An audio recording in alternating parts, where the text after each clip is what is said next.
Assalamualaikum warahmatullahi wabarakatuh. Perkenalkan, nama saya Delpianora dengan NIM 1911020003 dengan jurusan 7 SPIB dan UAS mata kuliah Pendekatan Sejarah Politik Pilihan. Baiklah, di sini saya akan menjawab pertanyaan UAS Pendekatan Sejarah Politik Pilihan dengan soal nomor 1 adalah jelaskan tentang karakteristik pemerintahan 4 Khulafaur Rasyidin, pembeda karakteristik utama dalam aspek pemerintahan atau politik.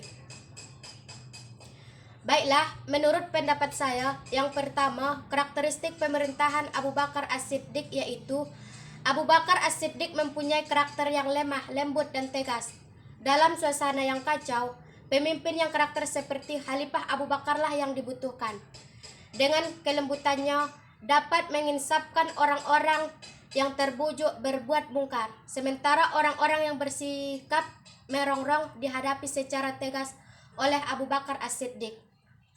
Yang kedua, dalam memimpin, karakter yang dipakai Abu Bakar adalah bersifat sentralistik, di mana kekuasaan legislatif, eksekutif, yudikatif berada di tangan Khalifah Abu Bakar As-Siddiq. Meskipun demikian, Abu Bakar tetap mengajak bermusyawarah dengan para sahabat lain, sebagaimana yang dahulu pernah dipraktekkan oleh Rasulullah SAW. Yang kedua, karakter kepemimpinan Umar bin Khattab. Khalifah Umar bin Khattab mempunyai karakter yang cerdas, tegas, dan mengutamakan kepentingan rakyat.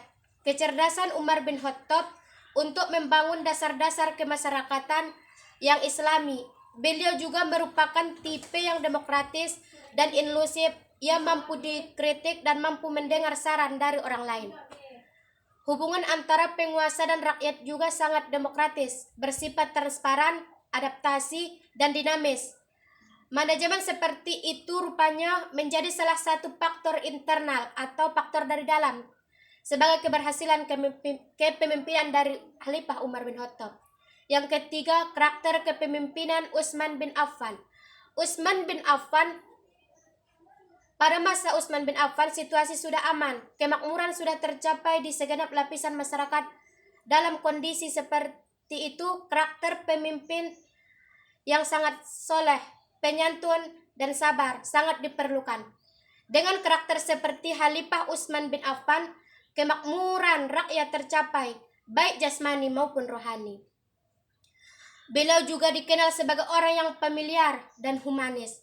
Namun kemudian karakter yang seperti itu malah berdampak kurang baik, yaitu munculnya nepotisme dalam kepemimpinan Utsman. Kemudian banyak pejabat-pejabat negara dan kerabatnya sendiri dan kurang mengakomodir pejabat di luar kerabat beliau. Inilah yang kemudian menyebabkan munculnya kerusuhan, kecemburuan, dan pergolakan pemerintahannya. Yang keempat, karakter kepemimpinan Ali bin Abi Thalib. Khalifah Ali bin Abi Thalib dikenal sebagai khalifah yang pemberani, cerdas, pandai berperang, dan pandai menulis. Beliau juga seorang orator ulang. Ali bin Abi Thalib sebagai masa peralihan dari Khalifah Utsman bin Affan ke Khalifah Ali bin Abi Thalib. Kekacauan kembali terjadi dalam kondisi negara seperti itu. Karakter pemimpin yang tegas dan mengutamakan kebenaran sangat diperlukan. Khalifah Abi Thalib mempunyai karakter yang tepat. Ketegasan Khalifah Ali bin Abi Thalib dalam membela kebenaran mirip dengan Khalifah Umar bin Khattab. Ali adalah tipe orang yang suka berterus terang. Ia tidak takut kepada celaan siapapun yang menjalankan kebenaran, meskipun hal tersebut berisiko pada dirinya sendiri.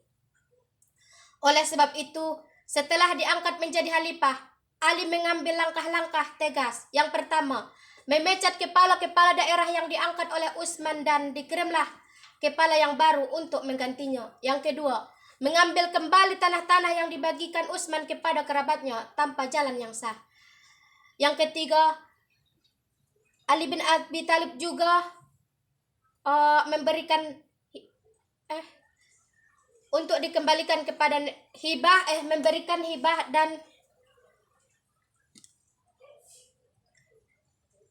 Demikianlah juga hibah atau pemberian Utsman kepada siapapun yang tidak beralasan diambil kembali oleh Ali untuk dikembalikan kepada negara.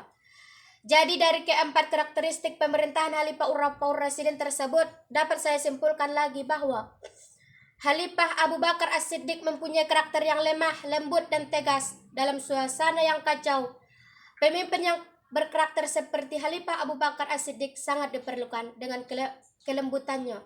Dapat menginsafkan orang-orang terbujuk berbuat mungkar. Sementara orang-orang yang bersikap merongrong dihadapi secara tegas oleh Abu Bakar As-Siddiq. Khalifah Umar bin Khattab mempunyai karakter cerdas, tegas, dan mengutamakan kepentingan rakyat. Kecerdasan Umar bin Khattab sangat diperlukan untuk membangun dasar-dasar kemasyarakatan yang Islami. Yang ketiga, Utsman bin Affan. Masa Utsman bin Affan, situasi sudah aman, kemakmuran sudah tercapai di segenap lapisan masyarakat. Dalam kondisi seperti itu, karakter pemimpin yang saleh, penyantun, dan sabar sangat diperlukan.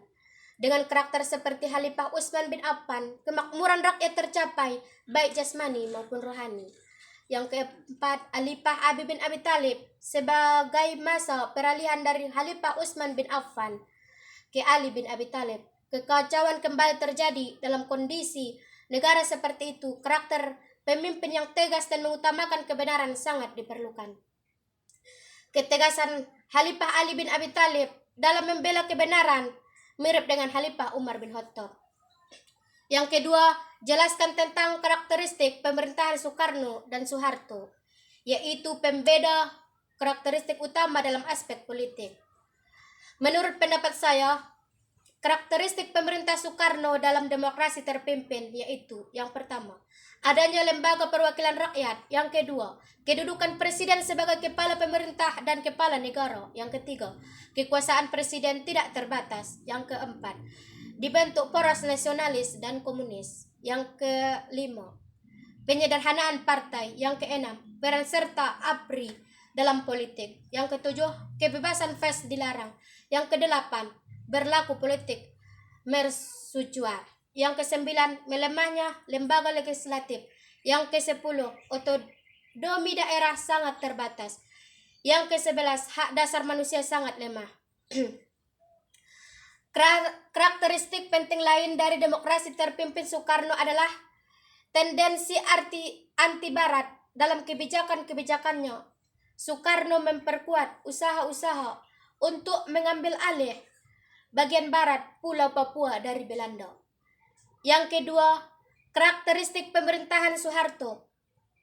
Menurut pendapat saya, pada masa pemerintahan Soeharto ada beberapa karakteristik yang saya ketahui, yaitu yang pertama, pertumbuhan ekonomi. Yang kedua, kebergantungan kapital ekonomi. Yang ketiga, pencapaian pertumbuhan ekonomi. Yang keempat, perkembangan sektor usaha. Yang kelima, perkembangan politik. Yang keenam, pemilihan parlemen. Yang ketujuh, perlawanan terhadap pesaing. Yang kedelapan, peredaman konflik. Yang kesembilan, perubahan dalam masyarakat Indonesia. Yang kesepuluh, hubungan internasional. Gaya pemerintahan Soeharto adalah sistem politik patronase sebagai ganti untuk dukungan di bidang politik atau keuangan. Soeharto membujuk para pengkritiknya dengan memberikan mereka posisi yang bagus di pemerintahan maupun kesempatan bisnis yang lukratif. Namun akibat dari perlakuan pilih kasih Soeharto ini tidak hanya diberikan kepada pengkritiknya. Selama dekade terakhir pemerintahan Soeharto, anak-anak maupun teman-teman dekatnya bisa membentuk sebuah kerajaan bisnis hanya karena kedekatan mereka dengan Soeharto. Meskipun banyak orang Indonesia yang frustasi dengan korupsi, kolusi, dan nepotisme yang tingkat tinggi, pada pemerintahan Soeharto ini, pemerintah selalu bisa merujuk pada pembangunan ekonomi yang mengesahkan dan pada saat yang sama melakukan lip service dengan mengklaim bahwa ada usaha-usaha memberantas korupsi di negara ini. Sekianlah jawaban saya tentang karakteristik 4 Khulafaur Rasyidin dan karakteristik pemerintahan Soekarno dan Soeharto. Saya akhiri dengan mengucapkan terima kasih dan assalamualaikum warahmatullahi wabarakatuh.